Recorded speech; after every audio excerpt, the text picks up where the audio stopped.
ውድ ቻናላችን ቤተሰቦች እንኳን ወደ ቻናላችን በደህና መጣችሁ። እሁድ ግንቦት 3 ምሽት 12 ሰዓት ተኩል ላይ ሊቨርፑል ከአርሰናል ጋር የሚያደርገው ጨዋታ አለ። ከዛ ጨዋታ በፊት እንግዲህ አሰልጣኝ አርነ ስሎት ከጋዜጠኞች ጋር ቆይታ አድርገው ነበረ። በዛ ቆይታቸውም የተለያዩ ጥያቄዎች ተጠይቀዋል። ለነዛም ምላሽ መልሰዋል። ምን ተጠየቁ፣ ምን መለሱ የሚለውን ነገር ይዤላችሁ መጥቻለሁ። እስከ መጨረሻ ደቂቃ ድረስ አብራችሁኝ እንድትቆዩ በአክብሮት እጋብዛለሁ። ሰብስክራይብ ላይ ሼር እያደረጋችሁም የቻናሉ ቤተሰብ እንድትሆንም በአክብሮት እጠይቃለሁ። አሁን በቀጥታ ወደ ጋዜጣዊ መግለጫው እንገባለን። በጋዜጣው መግለጫው ላይ በመጀመሪያ የተጠየቁት በአርኖልድ ዙሪያ ነበር። አርኖልድ እንግዲህ ከሊቨርፑል እለቃለሁ ካለ በኋላ ይህ የመጀመሪያ ግንኙነቱ ነው ከጋዜጠኞች ጋርና በሱ ውሳኔ ምን ተሰሞት፣ ከዚህ በኋላ በደጋፊዎቹ ምን አይነት አቀባበል ይጠብቀዋል ብላችሁ ታስባላችሁ ተብለው ተጠይቀው ነበረ። እሳቸውም በምላሻቸው ምንድነው ያሉት? በጣም አዝኛለሁ፣ ከፍቶኛል። ምክንያቱም ሊቨርፑልን ለሚወድ ሊቨርፑልን ለሚደግፍ ሰው እንግዲህ የክለቡ ምርጥ ተጫዋች በጣም ምርጥ የሚባል ሰው እንደዚሁም ደግሞ በጣም ምርጥ ፉልባክ ተጫዋች ሲለቅ እንግዲህ ደስ አይልም። በዛም እንግዲህ ደስተኛ አይደለንም። ነገር ግን እኔ ከዚህ በፊትም እንግዲህ በኤዜድ አልካማርም በፌኖርድም ስሰራ እንግዲህ የተለያዩ ተጫዋቾች ሲወጡ ተመልክቻለሁ። የተለያዩ ምርጥ ተጫዋቾች አንድ ብቻ ሳይሆን ከአንድም በላይ ምርጥ ተጫዋቾቻችን ሲለቁ ተመልክቻለሁና ይሄ ነገር ለእኔ አዲስ ነገር አይደለም፣ ለሊቨርፑልም አዲስ ነገር አይደለም። የተለያዩ ትልልቅ ተጫዋቾች ሲለቁ ተመልክተናል። እነሱ ከለቀቁ በኋላ ደግሞ ቀጣይ ያለው ምርጥ ተጫዋች እንግዲህ ብቅ ይላልና እሱ ቦታውን ይተካል። ከዚህ በኋላ የሚፈጠረውም እንደዚሁ ነው። በአርኖልድ መሄድ ደስተኛ ባንሆንም ነገር ግን ቀጣይ ደግሞ ምርጥ የሚባለው ተጫዋች የሱን ቦታ ይተካል ብለዋል። በመቀጠልም የተጠየቁት በዛው በአርኖልድ ዙሪያ ነበር። ይህን ሰሞን እንግዲህ አንዳንድ መረጃዎች ሲወጡ ነበረ። ይህም መረጃ እንግዲህ ምናልባትም አርኖልድ ከኮንትራቱ ማብቂያ ቀደም ብሎ ሊቨርፑል ሊለቅ የሚችልበት ሁኔታ አለ ተብሏል። ምክንያቱም ደግሞ በክለቦች የዓለም ዋንጫ ላይ መሳተፍ ስለሚፈልግ ተብሏልና በዚህ ዙሪያ ያሉት አስተያየት ምንድነው፣ የክለቡ ውስጥ ሀሳብ ምንድነው ተብለው ተጠይቀው ነበረ። እሳቸውም በምላሻቸው ምንድነው ያሉት? እስካሁን ድረስ እንግዲህ አርኖልድ ወዴት እንደሚሄድ የተናገረው ነገር የለም፣ በይፋ የተናገረው ነገር የለም። በእርግጥ ሁላችንም የት እንደሚሄድ እናውቃለን፣ ወዴት እንደሚሄድ አቅጣጫውን አይተናል። ነገር ግን እስካሁን ድረስ በይፋው መጥቶ ወደዚህ ክለብ እሄዳለሁ እስካላለ ድረስ እኔ ምንም አይነት አስተያየትን መስጠት አልችልም ብለዋል። በዛው ላይ ግን አንድ አያይዘው የተናገሩት ነገር አለ። ይህም የተናገሩት በተጫዋቾች ምርጫ ላይ ነውና ምንድነው ያሉት? ከዚህ በኋላም እንግዲህ የተጫዋቾች ምርጫ የሚሆነው ከዚህ በፊት እንደነበረው አይነት አስተሳሰብ ነው። የቼልሲ ጨዋታ ላይ እንግዲህ ኮነር ብራድሊ ፊት ሆኖ ቢሆን ኖሮ እሱ ነበረ ጨዋታውን የሚጀምረው። አሁንም እሁድም የሚደረገው ከአርሰናል ጋር የሚደረገውም ጨዋታ እንግዲህ እስካልተጎዳ ድረስ እሱ በቋሚነት ይጀምራል ብለዋል። በመቀጠልም የተጠየቁት ደግሞ ሲዝኑን በጥሩ ሁኔታ ስለመጨረስ ነው። ቀሪ 3 ጨዋታዎች አሉ። እነዚህን 3 ጨዋታዎች እንግዲህ በምን አይነት ሁኔታ ለመጨረስ አስባቸዋል? ሁሉንም በማሸነፍ በጥሩ ሁኔታ ለመጨረስ እና ለቀጣይ አመት እንግዲህ እንደ ጥሩ መነሳሻ እንዲሆናችሁ አድርጋችሁ ለመጨረስ አስባችኋል ወይ ተብለው ተጠይቀው ነበረ። እሳቸውም በምላሻቸው ሁላችንም እኛም ሊቨርፑልም እንደዚሁም አርሰናሎችም ይህንን ጨዋታ ማሸነፍ እንፈልጋለን፣ በጥሩ ሁኔታ መጨረስ እንፈልጋለን። እንደ ሊቨርፑል ላለ ክለብ ስትጫወት ሁሉንም ጨዋታዎች ማሸነፍ ትፈልጋለህ። ሁለቱም ቲሞች ደግሞ ጥሩ የሚባል ተጫዋቾች አሏቸው። እነዚህ ጥሩ ተጫዋቾችም እንግዲህ ሁሉንም ጨዋታዎች ማሸነፍ የሚፈልጉ ናቸው። በእርግጥ ይህ ጨዋታ እንግዲህ ምናልባትም እኛ ዋንጫውን አሸንፈን ባይሆን ኖሮ የምናደርገው የነበረው ምናልባትም በጣም ጠንካራ የሚባል ወይም ደግሞ በጣም ተጠባቂ ጨዋታ ሊሆን ይችል ነበር። ነገር ግን ደግሞ እኛ ዋንጫውን ማሸነፋችን ስላረጋገጥን ያን ያህል ጠንካራ ላይባል ይችላል። ነገር ግን ሁለታችንም ይህንን ጨዋታ ማሸነፍ እንፈልጋለን፣ በጥሩ ሁኔታ መጨረስ እንፈልጋለን። ሁለቱም ክለቦች እንግዲህ ቶፕ የሚባሉ ክለቦች ናቸውና እነዚህ ቶፕ ክለቦች ደግሞ ሁልጊዜ ማሸነፍ ይፈልጋሉ። በዛ ምክንያት እንግዲህ ይህ ጨዋታ ጠንካራ ጨዋታ ይሆናል ብለን እንጠብቃለን ብለዋል። በመቀጠልም የተጠየቁት ደግሞ የሻምፒዮንስ ሊግ ጨዋታውን አርሰናል ያደረገውን ጨዋታ አይታችሁታል? ካያችሁትስ ለእሁዱ ጨዋታ ምንድነው የወሰዳችሁት ነገር ተብለው ተጠይቀው ነበረ። እሳቸውም በምላሻቸው ምንድነው ያሉት? ጨዋታውን አይቼዋለሁ። በእርግጥ የአርሰናል ከፒኤስጂ ብቻ ሳይሆን የባርሴሎና ከኢንተር ሚላንም ጨዋታ አይቼዋለሁ። በጣም ደስ የሚሉ ጨዋታዎች ነበሩ። በእርግጥ የባርሴሎና ከኢንተር ሚላን ያደረጉት ጨዋታዎች ላይ በጣም ብዙ ጎሎች ተቆጥሯል። ምናልባት ያገኟቸውን ቻንሶች ወደ ግብነት ስለቀየሩ ሊሆን ይችላል። የአርሰናል ከፒኤስጂ ጨዋታ ላይ እንግዲህ ብዙ ቻንሶች ክሬት ተደርገው ነበር። ነገር ግን ልክ እንደዛኛው ጨዋታ ብዙ ጎሎች አልገቡበትም። በጣም ጥቂት ጎሎች ነው የተቆጠረበት። ምናልባትም እንግዲህ ከሁለቱም በረኛ ጥንካሬ ሊሆን ይችላል። የዶናሩማን ጥንካሬ እንግዲህ ከዚህ በፊትም ተመልክተናል። ከኛ ጋር በተገናኘ ሰዓት ምን ያህል ጠንካራ በረኛ እንደሆነ እናውቃለን። የአርሰናሉን ግብ ጠባቂ በጣም ጎበዝ የሚባል ግብ ጠባቂ ነውና በሁለቱም ግብ ጠባቂዎች ምክንያት ሊሆን ይችላል እነዛ ግቦች ያልተቆጠሩትና ከዛ ጨዋታ እንግዲህ ብዙ የምንወስደው ነገር አለ ብለዋል። በቀጣይም የተጠየቁት ደግሞ በብራድሊ ዙሪያ ነው። ብራድሊን እንግዲህ ከዚህ በፊት በጣም ሲያሞግሱት ተመልክቷል። አሁን ደግሞ አርኖልድ ከሊቨርፑል እንደሚለቅ ታውቋልና አሁን ላይ ብራድሊን እንዴት ነው የሚያዩት? ቀጣይ አመታት የሊቨርፑል ቋሚ የቀኝ ክንፍ ተከላካይ ሆኖ መቀጠል ይችላል ብላችሁ ታስባላችሁ ወይ? እና እንደ አርኖልድ ሁላ እንደሰራው ማለት ነው ከወጣቱ ቡድኑ አድጎ የሊቨርፑል ዋናው ቲም ምርጥ ተጫዋች መሆን ይችላል ብላችሁ ታስባላችሁ ወይ ተብለው ተጠይቀው ነበረ። እሳቸውም በምላሻቸው በመጀመሪያ ሁለቱን አናወዳደራቸው፣ አርኖልድና ብራድሊ የተለያዩ አይነት ተጫዋቾች ናቸው። ሲቀጥል ደግሞ ብራድሊ እንግዲህ በጣም ብዙ ፖቴንሻል አለው ብለን የምናስበው ነው። ምናልባትም ለቀጣይ አመታት እንግዲህ ምርጥ ተጫዋች መሆን ይችላል። አሁን ባለፈው ከቼልሲ ጋር እንግዲህ አብሮን ተጉዞ ነበረ፣ ተቀይሮ መግባት ይችላልና የዛኔ እንግዲህ ወደ ስቴዲየሙ ስንገባ እኔ ስቴዲየሙን እያየው ስገረም ነበረ እና ዞር ብዬ ሳየው ብራድሊ አጠገብ ነበርና ከሱ ጋርም ስናወራ እንግዲህ ይህ የመጀመሪያ ጊዜ ነው ብሎ ነበርና በጣም በዛ ተገርም ያለው። ምክንያቱም እንግዲህ ብራድሊ ምናልባትም ከዚህ የተሻለ ቦታ ይሆናል ብዬ አስቤ ነበረ እንጂ የመጀመሪያው የስታንፎርድ ብሪጅ ጨዋታው ይሆናል ብዬ አልገመትኩም። ምክንያቱም በጣም ሃይሊ ነው ሬት ማድርገው እና ለቀጣይ አመታትም እንግዲህ የሊቨርፑል ምርጡ ተጫዋች የመሆን ቻንስ አለው። ነገር ግን ደግሞ አንድ ተጫዋች ምርጥ የሚባለው ሁሌም ለቲሙ አቬለብል ሲሆን ሁሌም ሲገኝ ነው። ነገር ግን ዘንድሮ እንዳየነው ብራድሊ ብዙ ጨዋታዎች አምልጠውታል በጉዳት ምክንያት እንግዲህ የተለያዩ ጨዋታዎችን ሳይጫወት ቀርቷልና ቀጣይ ስቴፕ የሚሆነው ለሱ እንግዲህ እያንዳንዱ ጨዋታዎች ላይ መገኘት ነው የሚሆነውና እንደዛ የሚገኝ ከሆነ ግን በጣም ብዙ ፖቴንሻል ያለው ተጫዋች ስለሆነ የሊቨርፑል የቀጣይ አመታት ምርጡ ፉልባክ ሊሆን የሚችልበት ቻንስ አለ ብለዋል። በመቀጠልም የተጠየቁት ደግሞ በቼልሲ ጨዋታ ላይ እንግዲህ 6 ተጫዋቾችን ቀይረው አስገብተዋልና በዛ ጨዋታ እንግዲህ ተሸነፋቸዋል። እናም ያን ጨዋታ መሸነፋችሁ ከዚህ በኋላ ላሉት ጨዋታዎች ፕላኑን ያስቀይሩታል። ከዚህ በፊት እንግዲህ እነዚህ ብዙ እድል ያላገኙ ተጫዋቾች በቀሪ ጨዋታዎች ላይ የተለያየ እድል ያገኛሉ ብለው ነበርና ያንን ያስቀይሩታል ወይስ በዚሁ በፕላኑ ነው የሚቀጥሉት ተብለው ተጠይቀው ነበረ።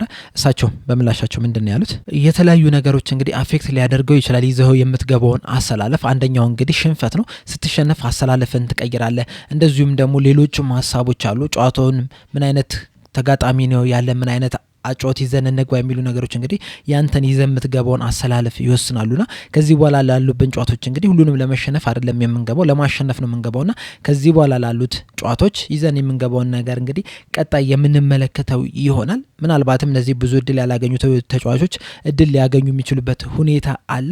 ነገር ግን አሁን ላይ እንደዚህ ነው ብዬ የምወስነው አይደለም። በእርግጥ በእሁዱ ጨዋታ ላይ ግን ኮነር ብራድሊ ይጀምራል። ምክንያቱም እንግዲህ የጨዋታ እድሎች መሰጠት አለበት ለዚህ ተጫዋች፣ የተለያዩ ቻንሶችን ማግኘት መቻል አለበት፣ ልምዱን ማዳበር መቻል አለበት፣ ለቀጣይ አመትም እንግዲህ ዝግጁ መሆን መቻል ስላለበት ብለዋል።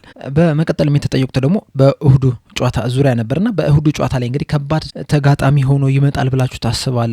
በተለይ ደግሞ ዘንድሮ እንግዲህ በጣም ሲፎካከራችሁ የነበረው ለእናንተም እንግዲህ በነጥብም ቅርብ ሆኖ የነበረው አርሰናል ነውና በዛ ምክንያት ተጋጣሚያችሁ ጠንካራ ሆኖ ይመጣል ብላችሁ ታስባላችሁ ተብሎ ተጠይቀው ነበረ። እሳቸው በምላሻቸው ለመገመት በጣም አስቸጋሪ ነው። በእርግጥ ለሊቨርፑል ያን ያህል የምንጫወትበት ምክንያት የለም። ለምንም ነገር አንጫወትም። ለአርሰናል ምናልባት ትንሽ ሊኖር ይችላል። ምክንያቱም እንግዲህ ሻምፒዮንስ ሊግ ለማለፍ 3 ነጥብ ያስፈልጋቸዋል። ነገር ግን ደግሞ ለሻምፒዮንስ ሊግ አለፉ ከመባል ደግሞ ሁለተኛ ወጥተው ነው ያለፉት መባልን ስለሚፈልጉ ምናልባት እነሱ በጣም ጠንካራ ሆኖ ሊመጡ ይችላሉ። ነገር ግን ሁለቱም ቡድኖች እንግዲህ ይህንን ጨዋታ ለማሸነፍ ስለሚገቡ ጥሩ ጨዋታን እናያለን ብለን እናስባለን። እንደ ሌሎችም ጨዋታ ሁላ እሁድ ዕለት እንግዲህ የተለያዩ ጨዋታዎች አሉ። የኤል ክላሲኮ ጨዋታም በእሁድ ነው የሚደረገው። እንደዚሁም ስፖርቲንግ ከቤኔፊካም በሆላንድም ፒኤስቪ ከፌኖርድም የሚያደርጉ ጨዋታዎች አሉና እነዚህ ሁሉ ጨዋታዎች የሊቨርፑል ከአርሰናልን ጨምሮ እንግዲህ በጣም አጓጉ የሚባሉ ጨዋታዎች ናቸው። ጥሩም ጨዋታ እናያለን ብለን የምንገምታቸው ጨዋታዎች ናቸውና ሊቨርፑል ከአርሰናል የሚያደርገውም ጥሩ ጨዋታ ይሆናል ብለን እንገምታለን ብለዋል።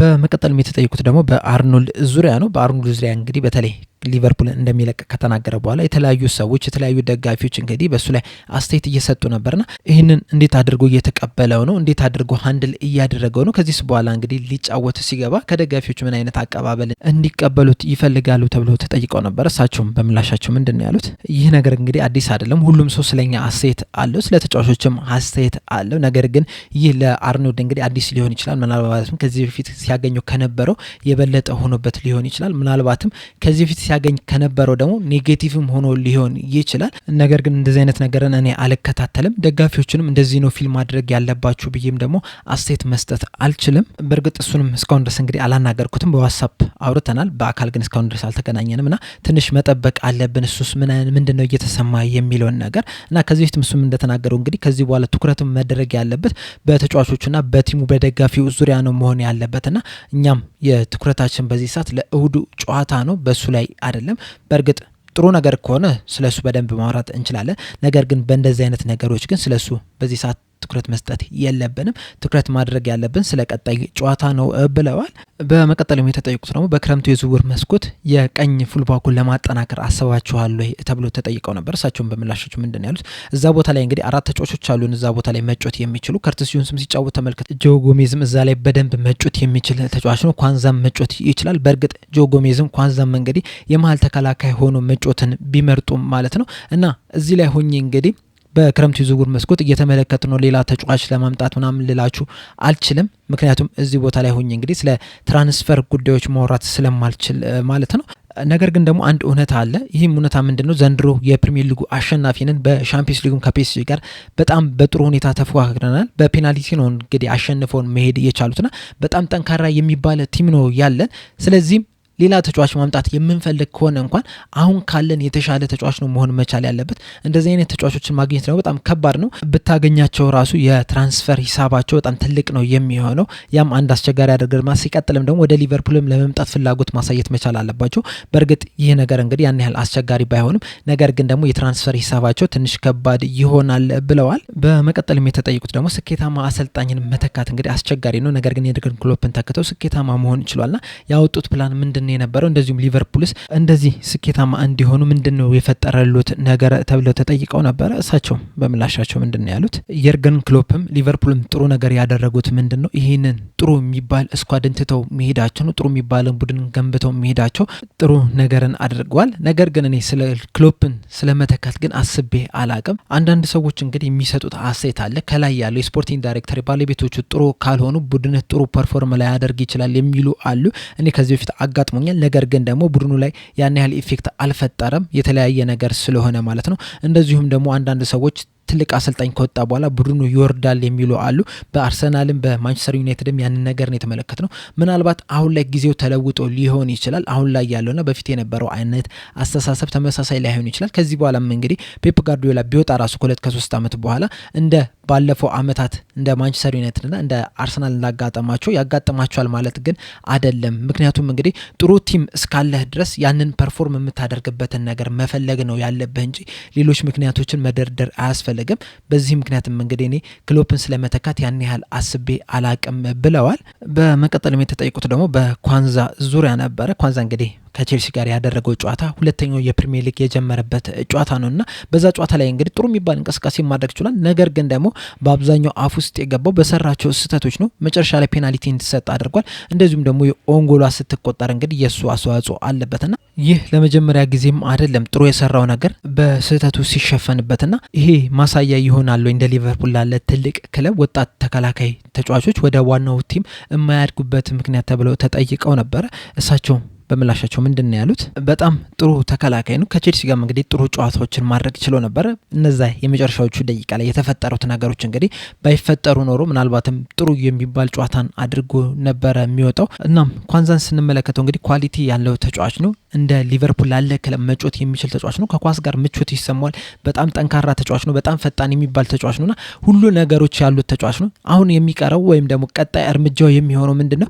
ኮንሲስተንስ መሆን ነው። ወጥ አቋምን ማሳየት መቻል ነው እንጂ በዚህ ሰዓት እንግዲህ ሁሉም ነገሮች ያሉት ተጫዋቹ እንደሆነ እናውቃለን። በዚህ ሲዝንም እንግዲህ ከመጀመሪያው ቀን ጀምሮ ችሎታውን በደንብ እያዳበረ እየመጣን ያለው ከዚህ በኋላ የሚቀረው ኮንሲስተንስ መሆን፣ ያንን ነገር ማሳካት የሚችል ከሆነ እንግዲህ ምርጥ ተከላካይ መሆን ይችላል ብለዋል። በዛው አያይዞ የተጠየቁት ደግሞ ምንድነው እንደዚህ ኮንሲስተንስ እንዳይሆን ወጥ አቋም እንዳያሳኝ የሚያደርገው ምናልባትም የመጮቻ ጊዜ አለማግኘቱ ነው ወይ ተብሎ ተጠይቆ ነበር። ምክንያቱም እንግዲህ ቨርጅል ቫንዳይክና ኮናቴ በአብዛኛው ጊዜ ቋሚ ሆኖ ነው እየጀመሩ ያሉትና ያ ቋሚ ሆኖ የመጀመር ነገር ማጣቱ ኮንሲስተንስ እንዳይሆን አድርጎት ይሆናል ወይ ተብሎ ተጠይቀው ነበረ።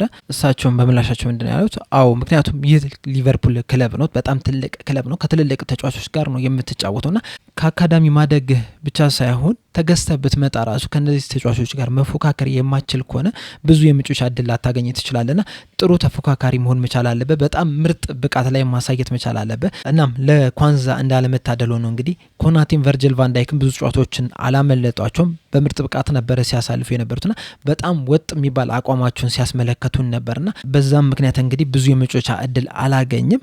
ኳንዛ እንግዲህ በጣም ጥሩ የሚባል ተጫዋች ነው። በጣም ጥሩ ተፎካካሪ መሆን የሚችል ተጫዋች ነው። ከነዛ ተጫዋቾች ጋር ወጥ አቋም የሚያሳይ ከሆነና ቻንሶችን ሲያገኝ የሚጠቀም አይነት ከሆነ እንግዲህ ምናልባትም ለቀጣይ ብዙ አመታት የሊቨርፑል ዋና ሆኖ መቀጠል የሚችልበት ቻንስ አለው። አንዳንድ ጊዜ እንግዲህ አንዳንድ ሞመንቶች ናቸው እንግዲህ ያንተን ቀጣይ ህይወትህን ሊወስኑ የሚችሉት። በአንድ ሞመንት በጣም ምርጥ ብቃት ሆነ የተለየ ነገር ፈጥረህ እንግዲህ በዛው ቋሚ ልትሆን የምችልባቸው አጋጣሚዎች አሉ። አሁን ለምሳሌ የፒኤስጂ ጨዋታ ላይ እንግዲህ ምናልባትም አንድ ጎል ማስቆጠር የሚችልበት ቻንስ አግኝቶ ነበር። ያቺ አንግል የገጨችበትና ያቺ ግብ ሆና ተቆጥራ ቢሆን ኖሮ እንግዲህ ምናልባትም የተለየ ነገር ሊፈጠር የሚችልበት ቻንስ ሊኖር ይችል ነበረ።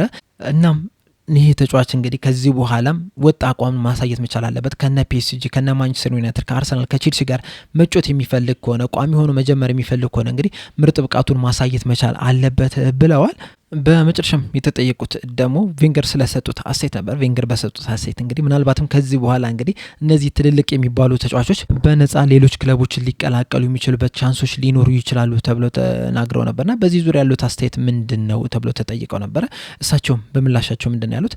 ከዚህ በኋላ የሚፈጠረው ነገር ወይም ደግሞ ለወደፊት የሚመጣውን ነገር እንግዲህ መገመት አልችልም። ነገር ግን ደግሞ ያለፉትን ጥቂት ጊዜያቶች ስንመለከት በፊት ከነበረው አንጻር አሁን ላይ እንግዲህ የተለያዩ ተጫዋቾች በነፃ ሌላ ክለብ ላይ እየሄዱ ነው የሚገኙት። ምናልባት ካልተሳሳትኩኝ እንግዲህ ይህንን ነገር እያደረገ የሚገኙት በጣም ጥቂት የሚባሉ ክለቦች ናቸው።